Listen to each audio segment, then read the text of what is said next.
Hello students, this video is about law of conservation of energy. Law of conservation of energy के बारे में आपने पहले भी पढ़ा है, विच means that energy can neither be created nor be destroyed. ना तो हम एनर्जी को क्रिएट कर सकते हैं और ना ही हम उसको डिस्ट्रॉय कर सकते हैं.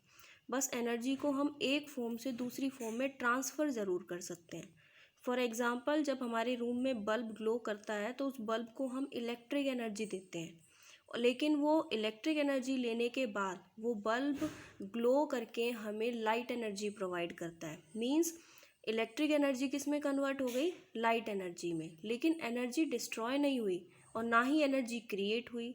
सो this state that law of conservation of energy, which means that energy can neither be created और nor be destroyed, but can be transform from one form to another form. आपने एनर्जी के पहले videos में पढ़ा होगा, energy is categorize into two categories, that is kinetic energy, another one is potential energy. Kinetic energy due to motion of the particle या motion of the object की वजह से होती है, और potential energy due to gravitational effect और उसकी shape and size में जो कन्फिग्रेशन चेंज आता है उसकी वजह से पोटेंशियल एनर्जी कोई भी बॉडी पोजेस करती है. अगर कोई भी बॉडी दोनों एनर्जी को एग्जिबिट कर रही है, मींस उसके पास काइनेटिक एनर्जी भी है और पोटेंशियल एनर्जी भी है, विच मींस दैट कि वो मैकेनिकल एनर्जी को एक्सपीरियंस कर रही है, मैकेनिकल एनर्जी को एग्जिबिट कर रही है. तो वही चीज़ हमें प्रूव करनी है इसमें कि energy neither be created nor be destroyed. जो एनर्जी पार्टिकल की पहले थी वही after the motion of an object, उसकी एनर्जी बाद में भी वही है. मींस टोटल एनर्जी को हमें कंजर्व दिखाना है, चाहे वो पार्टिकल ए पोजीशन पे हो, चाहे वो पार्टिकल बी पोजीशन पे आया जब हमने उसको एक पॉइंट से दूसरे पॉइंट पे हमने थ्रो किया, चाहे वो पार्टिकल सी पॉइंट पे आया.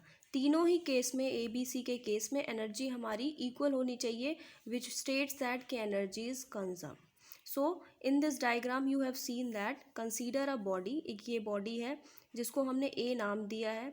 इस बॉडी का जो मास है that is denoted by small m, and ये बॉडी अभी रेस्ट पोजीशन पे है. अभी तक हमने इसको डिस्प्लेसमेंट नहीं प्रोवाइड कराया है और ना ही इसको थ्रो किया है.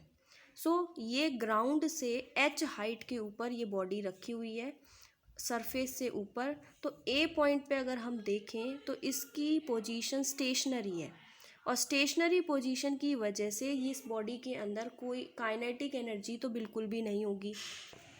But at this point body एक हाइट के ऊपर है, जो कि उसकी हाइट एच से डिनोट कर रहे हैं.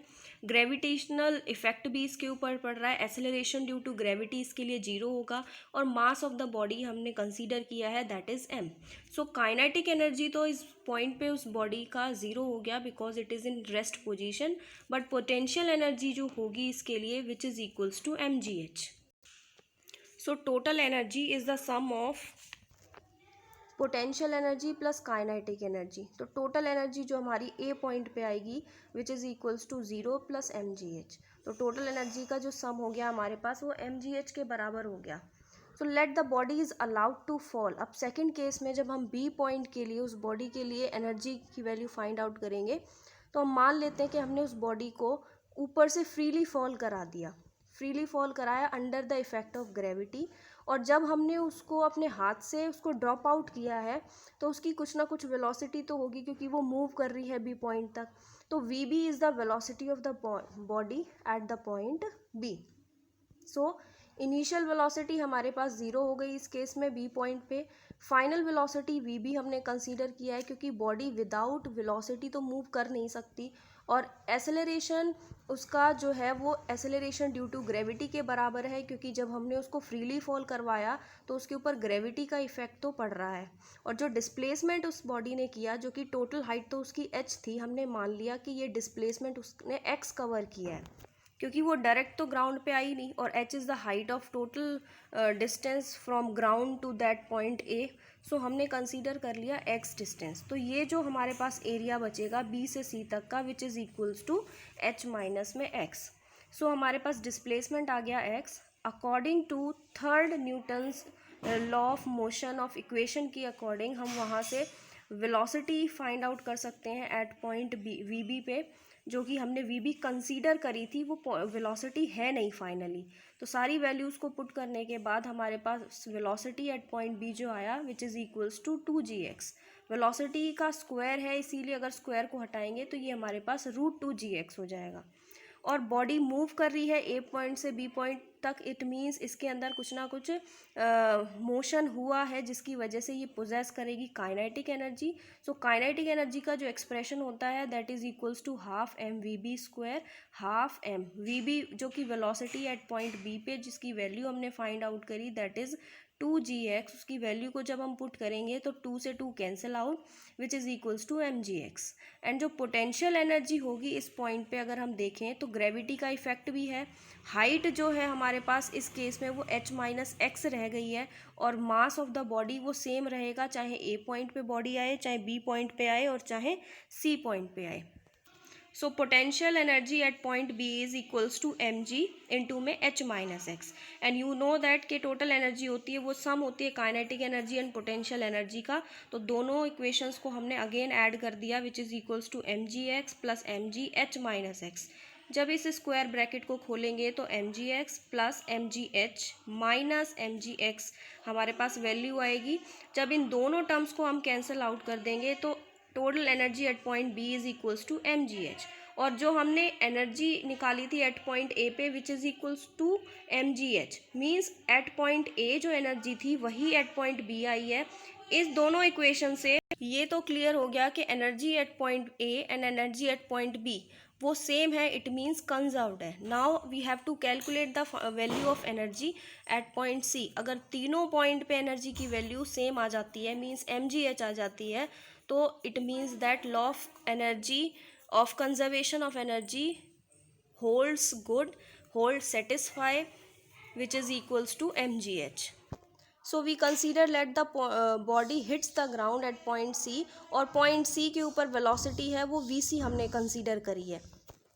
वी सी हमने इस पॉइंट पे वेलोसिटी कंसीडर करी है एट पॉइंट सी पे।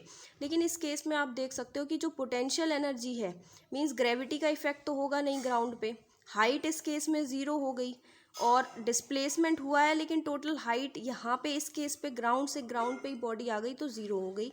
ग्रेविटी का इफेक्ट है नहीं क्योंकि बॉडी ग्राउंड पे ही आ गई। इस केस में जो पोटेंशियल एनर्जी होगी वो हमारी ज़ीरो हो जाएगी। लेकिन बॉडी बी पॉइंट से सी पॉइंट पे मूव करके आई है, इसीलिए due to movement of the body कुछ ना कुछ काइनेटिक एनर्जी तो होगी। काइनेटिक एनर्जी के लिए हमने वी सी वेलोसिटी कंसीडर करी है एट पॉइंट सी पे। Mass of the body same रहेगा ही, so we have to calculate V B की वैल्यू हमें फर्स्टली कैलकुलेट करनी पड़ेगी वी सी की वैल्यू, सॉरी, जैसे कि हमने वी बी की कैलकुलेट करी थी वैसे ही वी सी की कैलकुलेट करेगी, क्योंकि वी सी जो वेलोसिटी एट पॉइंट सी पे वो हमने अज्यूम किया है, वो फाइंड आउट नहीं हुआ। So firstly we have to find the value of V C. So you know that when body A से सी पे आई, जब ए पॉइंट पे वो स्टेशनरी पोजीशन पे थी, means initial velocity zero, acceleration due to gravity G के बराबर था, और टोटल हाइट जो थी बॉडी की जब उसने ए से सी तक आई तो वो एच ली हमने, and v is the velocity of body at point C. So by using Newton's third law of motion equation, v square minus u square is equals to 2as, और वहाँ से इनिशियल वेलोसिटी की value, a की value और s की value जब हम put करेंगे तो वेलोसिटी एट पॉइंट C जो आएगी हमारे पास which is equals to 2gh, और इस वेलोसिटी की वैल्यू हम पुट करेंगे काइनेटिक एनर्जी वाली इक्वेशन में, because we have to find the value of kinetic energy, क्योंकि पोटेंशियल एनर्जी तो इस केस में ज़ीरो हो जाएगी क्योंकि हाइट ज़ीरो है। So half M V C square, V C की वैल्यू आपको पता ही है 2gh है, इसकी वैल्यू उसमें पुट कर देंगे तो 2 से 2 कैंसिल आउट, हमारे पास mgh बच गया। सो यहाँ से हम ये देख सकते हैं कि काइनेटिक एनर्जी, टोटल एनर्जी की वैल्यू एट पॉइंट ए पे भी mgh थी, बी पे भी mgh थी, और सी पॉइंट पे भी हमारे पास mgh आई है, क्योंकि पोटेंशियल एनर्जी की वैल्यू ज़ीरो है। तो जो टोटल एनर्जी हम फाइंड आउट करेंगे एट पॉइंट सी पे वो दोनों का सम होगा, kinetic energy plus potential energy का। So kinetic energy is equals to mgh and potential energy is equals to zero. So this means that from equation first, third and fifth, energy at point A, energy at point B and energy at point C is equal means mgh के बराबर है तीनों ही case में, and this shows that law of conservation of energy is proved. अगर graphically इसका graph हम देखना चाहें तो पॉइंट ए के लिए हमारे पास काइनेटिक एनर्जी 0 थी और पोटेंशियल एनर्जी mgh थी, एंड टोटल एनर्जी जो आई वो mgh आई। और पॉइंट सी के लिए जो आई काइनेटिक एनर्जी हमारे पास mgh, लेकिन उस केस में पोटेंशियल एनर्जी 0 थी एंड टोटल एनर्जी हमारे पास mgh हो गई। So this graph is the between energy and height from the ground. जब हाइट हमारे पास 0 थी उस केस में हमारे पास पोटेंशियल एनर्जी ज़ीरो थी, और जब हमारे पास h हाइट थी उस केस में हमारे पास पोटेंशियल एनर्जी mgh थी। So this is the graph for potential energy and this is the graph for kinetic energy, and this point indicates the total energy which is equals to mgh. So this is all about law of conservation of energy.